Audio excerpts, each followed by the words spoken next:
أنا كريم عادل في سنة تانية. باي كريم. كريم باي.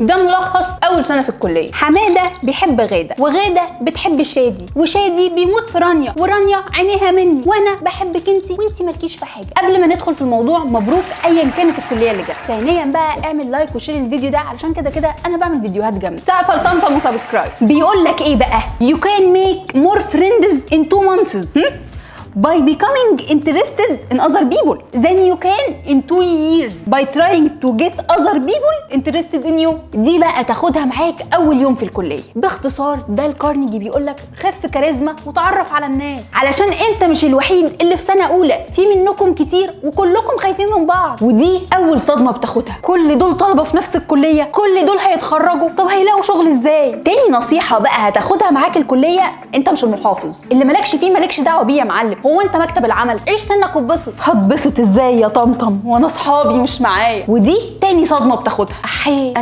انا لوحدي قوي المره دي. اصحابي مش متاخرين على الدرس ولا غايبين الحصه دي، دول مش هيبقوا معايا 4 سنين. انتوا دلوقتي كبار وفي جامعه، وان الاوان اواجهكم بالحقيقه. كله رايح يا حبايبي بدل من وجه الله. حتى اصحاب الجامعه مش هيكملوا معاكم للاخر. بلاش بقى الصدمه دي تخليكم تصاحبوا اي حد في وشكم، ولا برضو تخليكم تتقوقعوا على نفسكم. العلاقات مهمه جدا في الكليه، مش العاطفيه بتاع مريم. لحقت اعجبت بيها امتى؟ ده انت مسميها مريم سيكشن. المهم، موضوع ان العلاقات مهمه في الكليه ده مش كلام، ده كلام الدليل التعليمي اللي بيوزعوه على الطلبه في جامعه نورث كارولاينا. بينصحوا هناك الطلبه ان هم يكونوا مجموعات صغيره من الاصدقاء ويتقابلوا على الاقل مره واحده في الاسبوع. وده بالمناسبه ما يعتبرش تضييع وقت. انا عارفه ان انت عايز تطلع الاول على عميد الكليه، بس حتى دي بتتعمل بالعلاقات. والله في شويه دراسات بتقول ان تقدمك الاكاديمي بيزيد كل ما كنت وسط جروب. علشان كده مهم ما تبقاش لوحدك وتبقى وسط مجموعه. الاهم بقى انك لازم تختار المجموعه دي كويس. اصحابنا هم العيله اللي بنختارها، وخدها قاعده كده، زي ما مفيش حب من اول نظره، مفيش صحاب من اول سنه. هيبقوا زمايلنا ويمكن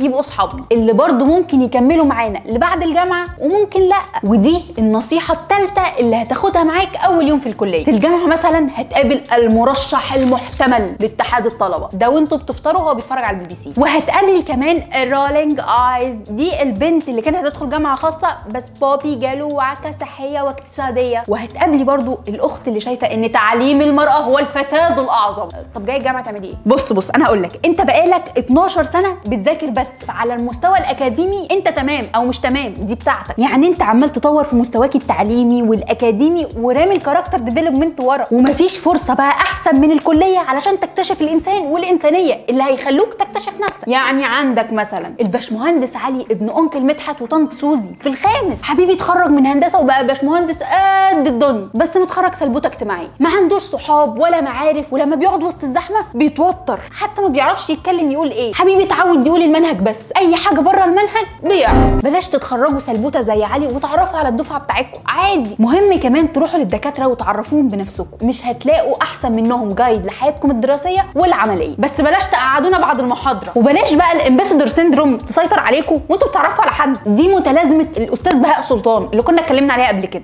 اكيد صاحبوني شفقه. ايه ده، هم هيسيبوا لي مكان جنبهم؟ انا ما استحقش الاهتمام ده، دول دحيحه قوي، ازاي مصاحبيني؟ دول روشين قوي، ازاي عارفيني؟ اكيد بيضحكوا عليا، مش معايا، مصاحبيني شفقه، انا متاكد. ايه يا ملك الحزن الاوفر ثينكينج ده كله؟ انت جامد وفيك صفات حلوه تخلي الناس عايزه تتعرف عليك وتصاحبك والله، ما عدا كريم عادل سنه ثالثه. لو عوزتي اي حاجه كلميني فورا، ده بيشقطك عادي. علشان لو مش هنواجه الكليه هنواجه العالم ازاي؟ ازاي؟